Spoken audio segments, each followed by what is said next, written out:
পৃথিবীটাই বদলে গেছে, সাথে সাথে আমিও। হ্যাঁ, আমিও বদলে গেছি। আমি এখন বুঝতে পারতেছি যে আমি আগের চাইতে অনেক অনেক অনেক অনেক বদলে গেছি। এতটাই বদলে গেছে যে মানুষের কাছ থেকে খুবই দূরে থাকি। কোথাও যদি ঝগড়া লাগে, মারামারি লাগলে বা ক্যাচাল হয়, সেখানে আমি আর যাই না। কেউ যদি দুঃখে থাকে, কষ্টে থাকে, সেখানেও আমি যাই না। সত্যি, সেখানেও আমি যাই না। কেন জানেন? এই মানুষগুলাই আমাকে বুকটা শুয়ের মতো পাড়াইতে পাড়াইতে পাড়াইতে পাড়াইতে বুকটা ঝাঁঝরা করে দিয়েছে, একদম ঝাঁঝরা করে দিয়েছে। এখন আমার বুকের মধ্যে দিল নেই, দিল নেই, দিল নেই। দিল বোঝে তো, মন, মন একদমই নেই। করতে থাকবে এই মনটা? মানুষ আমাকে নষ্ট করে দিয়েছে, পাথর বানিয়ে দিয়েছে, শক্ত হয়ে গেছে আমি। এখন আমি আর মানুষের খোঁজ খবর নেই না। যার সাথে খোঁজ করি, যার সাথে দেখা করি, তারাই আমাকে ভালোবেসে কাছে টেনে নিয়ে কটা খাবার দিয়ে আমাকে ধ্বংস করে দিয়েছে। না, ধ্বংস আমি হইনি। ভগবান শ্রীকৃষ্ণর কৃপায় ধ্বংস আমি হই নাই, হবও না। যদি ভগবান শ্রীকৃষ্ণ আমাকে ধ্বংস না করে, আমি ধ্বংস কোনোদিনই হব না। হয়তোবা দেহের একদিন শেষ হয়ে যাবে, কিন্তু আমি ধ্বংস কোনোদিনই হব না। কারণ আমি জীবনে বাটপারে, সিটারি, মিথ্যে কথা বলিনি, আর বলবো না। মিথ্যে কথা আমার মুখ দিয়ে আসেই না। তাহলে আমি কিভাবে ধ্বংস হই? আল্লাহ যদি আমাকে ধ্বংস করে, তাহলে আমি ধ্বংস হয়ে যাব। কারণ আল্লাহ সর্বশ্রেষ্ঠ। আল্লাহর পরে এক কথা বাবা মা, আর বাবা মার আশীর্বাদ। আমাকে আমার মা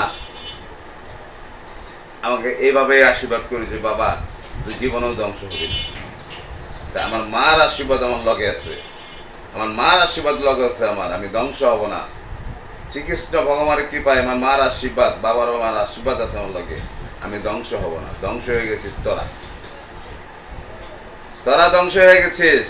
কি কারণে বললাম শোন। আগে আমি আমার এক খুব প্রিয় মানুষ, যাকে এক সময় আমি অনেক অনেক অনেক অনেক ভালোবাসতাম, সে কে জানিস?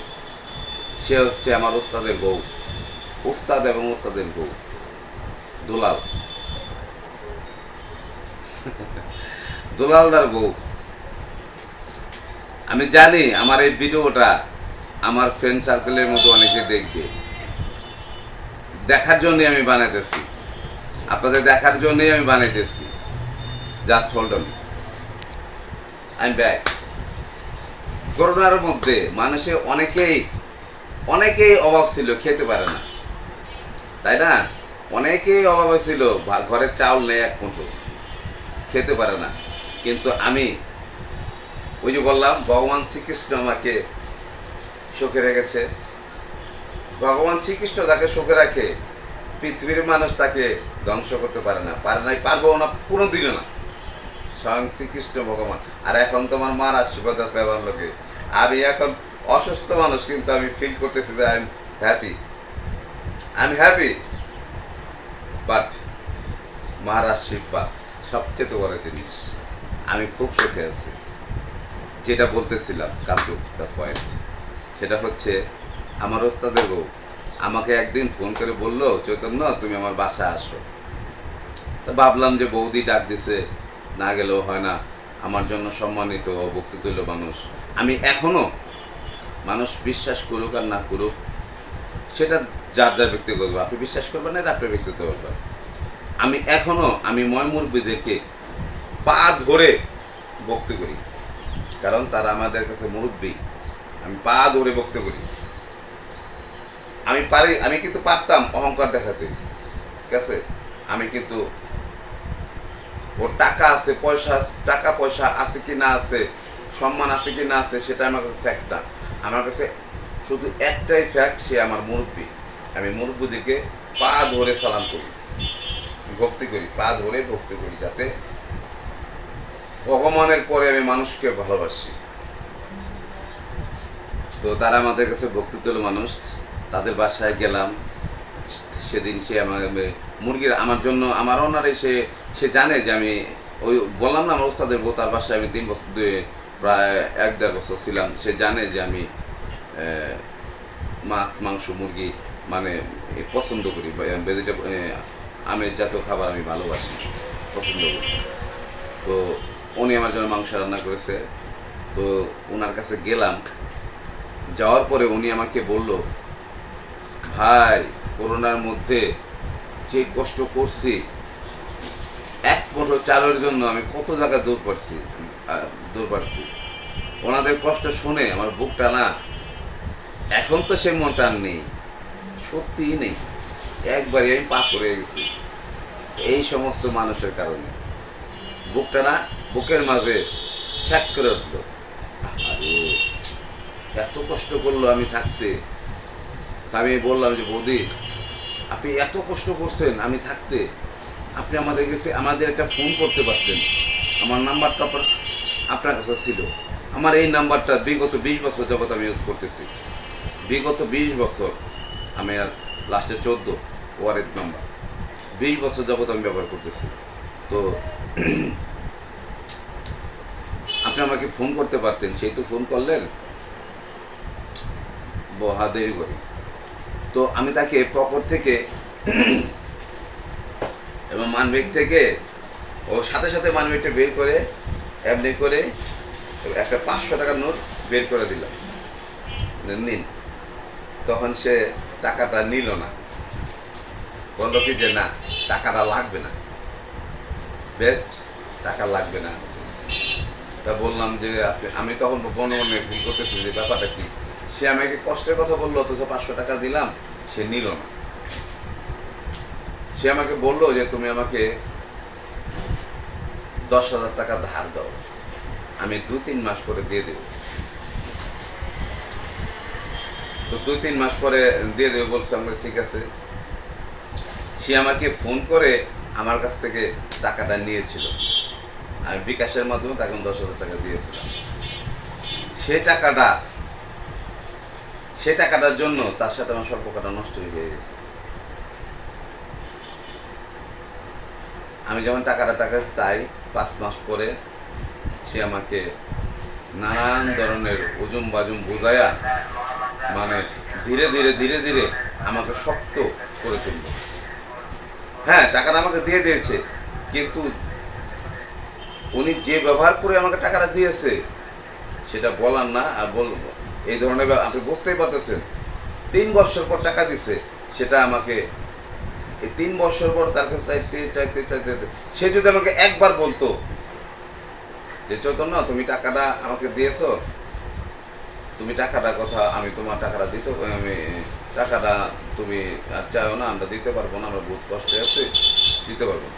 কিন্তু সেটা বলে না, সে বলে মানে দিতেছি, অমুক দিন দেবো তমুক দিন দেবো, মোবাইলে ফোন দিলে অন্য একজনকে ফোন দ্বারা দেয়, মানে আমাকে প্রেশানির মধ্যে ফেলা দিয়েছে।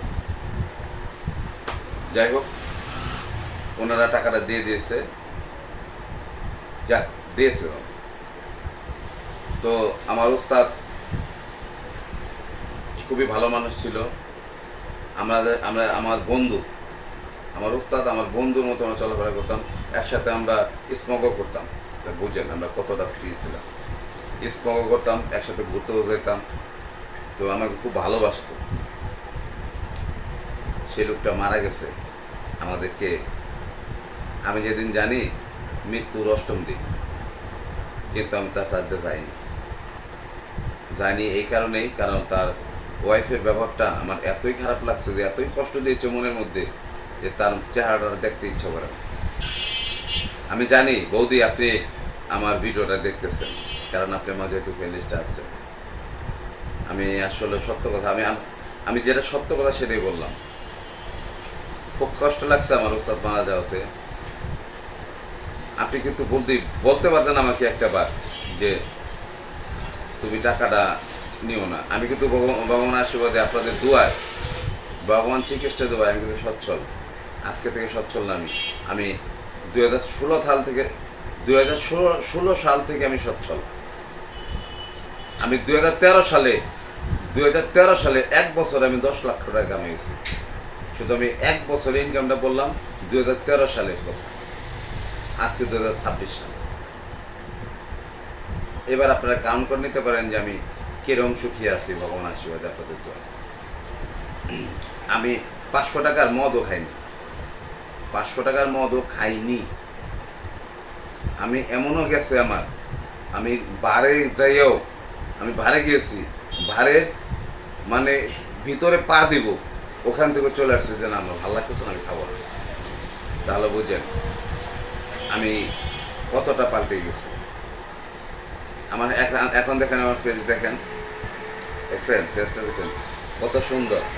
কেউ আমাকে বলবে যে আমি গাঞ্জটি, আমি গাঁজাও খাই না, অনলি স্মোক, শুধু এটাই, এটা ছাড়া আর কিচ্ছু না, আর কিচ্ছু আমি গ্রহণ করি না, আমার ভিতরে সেবন করি না। আর খাবার দাবার এবং অরুচিশীল খাবার আমার মুখে আমি তুলি না। যে সমস্ত খাবার অরুচি আমি সেটা মুখে তুলি না, সেটা খাইও না, আমি ওটা কিনিও না। আর অরুচি খাবার আমি তো বাজার করি, আমি খাবো কেন অরুচি জিনিস? আমি যা খাই আমার পছন্দের খাবার আমি খাই, আমি অন্যের কিনা কিছুই খাই না, এবং ঘরের বাইরের খাবারও আমি খাই না, বাইরের খাবারও খাই না। শুধু একমাত্র রেস্টুরেন্ট হচ্ছে সাভারের নাম করা রেস্টুরেন্ট দিগন্তর, এই রেস্টুরেন্টের খাবারটা খাই, তাছাড়া বাইরের খাবার আমি বলেও খাই না, ভুলেও না। আমি প্রয়োজনে রান্না করে, যদি আমার ওয়াইফ বাসায় না থাকে, আমার ছোট ভাইয়ের বউ, আমার 2টা ছোট ভাইয়ের বউ আছে, ওনারাই খাবার টাবার এনে দেয়, ওনারাই ঘরটার গুছিয়ে দেয়, আমার কিছু করা লাগে না, ওনারাই খায়। যাই হোক আপনাদের পয়েন্ট যেটা বলতেছিলাম, তো ওস্তাদ আপনি আজকে স্বর্গবাসী, আপনার চরণে আমার 100 কোটি সালাম, নমস্কার। ওই তো বললামই তো, মুরব্বী, ভক্তি যাকে করবো। আপনি বন্ধুত্ব আছে, বন্ধুত্ব টাকায়, কিন্তু ময় মুরব্বী যারা আছে সবাইকে আমি সম্মানের চোখে দেখি। ভগবান শ্রীকৃষ্ণ ভগবান আমাদের ময় মুরব্বী দেখে যেন সুখে শান্তিতে রাখে। তো বললাম না আমি যে আমার শ্রীকৃষ্ণর ভগবান আশীর্বাদে, আমার মার আশীর্বাদে আমি ভালোই আছি। যাক, এবার আসি বাটপার সিটারদের কথা নিয়ে।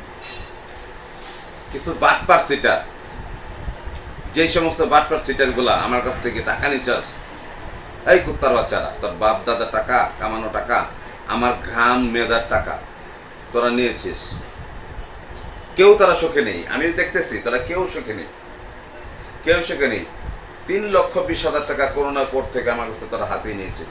যেটা আমি মানুষকে যেটা ভালোবেসে দান করে দিয়েছি, সেটা দিয়েছি, তাদের নাম আমি জীবন উচ্চারণ করবো, আমার মুখ দিয়ে আসবে না। আমি এক জবানের মানুষ, মিথ্যা কথা আমি বলি না। যে টাকাগুলো তোরা আমার কাছ থেকে হাতিয়ে নিয়েছিস, ও টাকাগুলো আমার না হলেও চলবে। ও টাকা, এই 2-3 লক্ষ টাকা আমার না হলেও চলবে, কিন্তু তোরা আজকে আমি দেখি ন্যাংরা টুংরার মতো চলাফেরা করিস, খাইতেও পারিস না ঠিক মতো 3 বেলা, খাইতেও পারিস না, অথচ আমার টাকা দিয়ে তোদের মেয়ে বিয়ে দিয়েছিস, আমার টাকা দিয়ে তোরা সংসার সচ্ছলতা ফিরেছিস, কিন্তু তোরা আজকে কাজকর্ম কিচ্ছু নেই। আরে বাটপাড়ারা, জীবনে মরে গেলে এই টাকার হিসাব দিতে হবে। আমাকে না তোরা টাকাটা দিলি না, আমার থেকে না তোরা পলে রইলি, কিন্তু মনে রাখিস আমার সামনে তোরা যেদিন পড়বি তোরা, এই চিটার ব্যাপার, আমার সামনে তোরা যেদিন পড়বি, আমি সেদিনই তোদের শেষ দিন। আমি তোদের পিছে আমি পাগল না, কুত্তা না, যে তোদের বাড়িতে যায় প্রত্যেক দিন যায় তোর টাকাটা দেব। আর ফোন তো ধরেছি না, এই যে স্ক্রিনে দেখেন, এই যে এখানে দেখেন, এই বাটপারটা কয়দিন আগে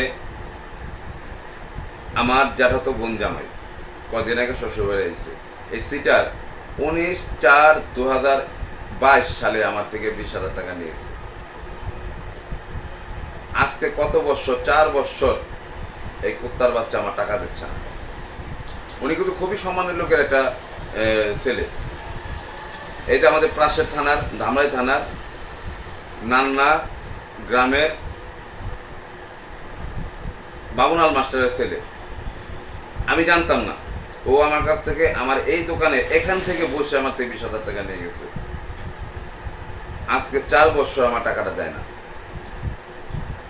সেদিনকে আমার বাসা আসছিল, আমাদের এলাকায় আসছিল, আমাদের এলাকার জামাই আমার জ্যাঠা মারা যাওয়াতে তো লোকজন ভরে গেছে। তখন সবাই বলতেছে যে এই আজকে লোক মারা গেছে, কিছু বলো না। কিন্তু তারপরে আমাকে ছাড়িনি।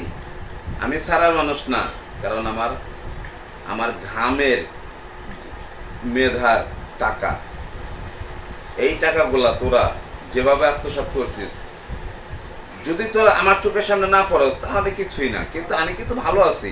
ও টাকা না হলে আমার কিছু যাবেও না, আসবেও না। কি হবে, কি হবে? কিচ্ছু যাবে আসবে না।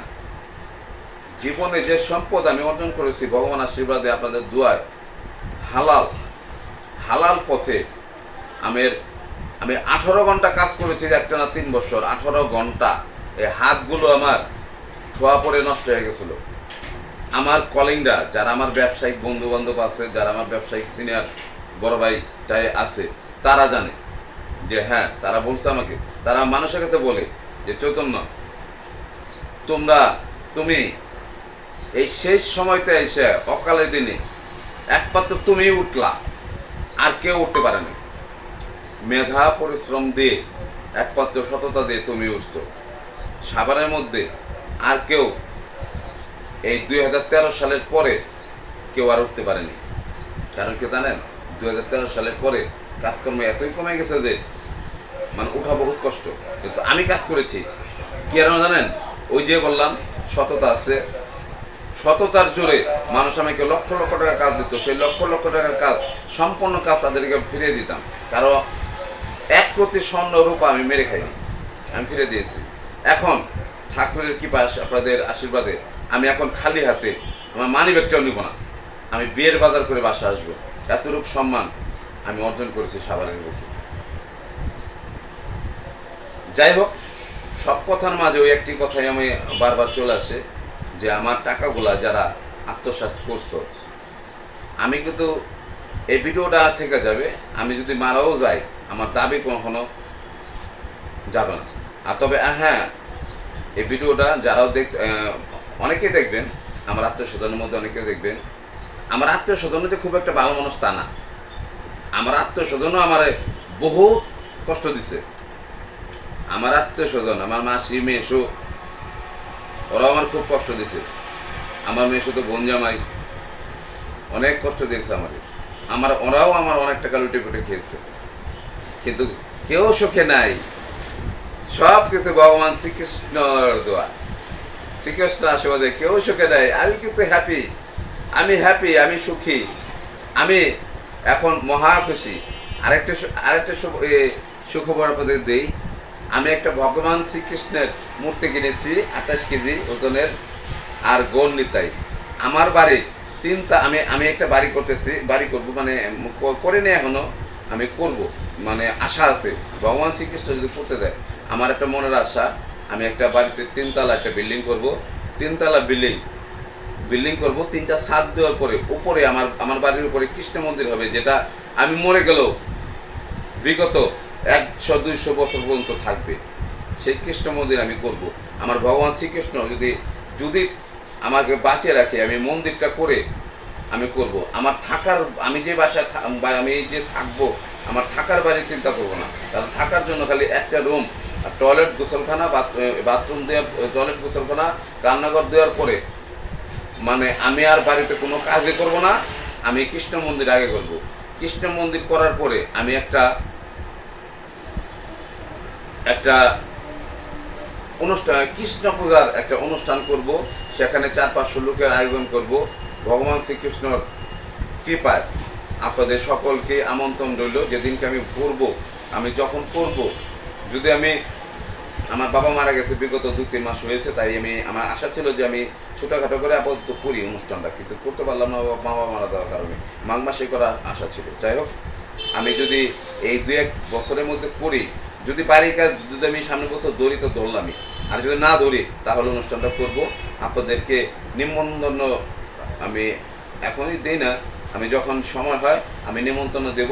আপনারা দয়া করে, আপনারা হিন্দু যারা সনাতন ধর্মের লোক, আমার বাড়িতে এসে শ্রীকৃষ্ণ মহাপ্রভুর একটু প্রসাদ সেবন করে যাবেন।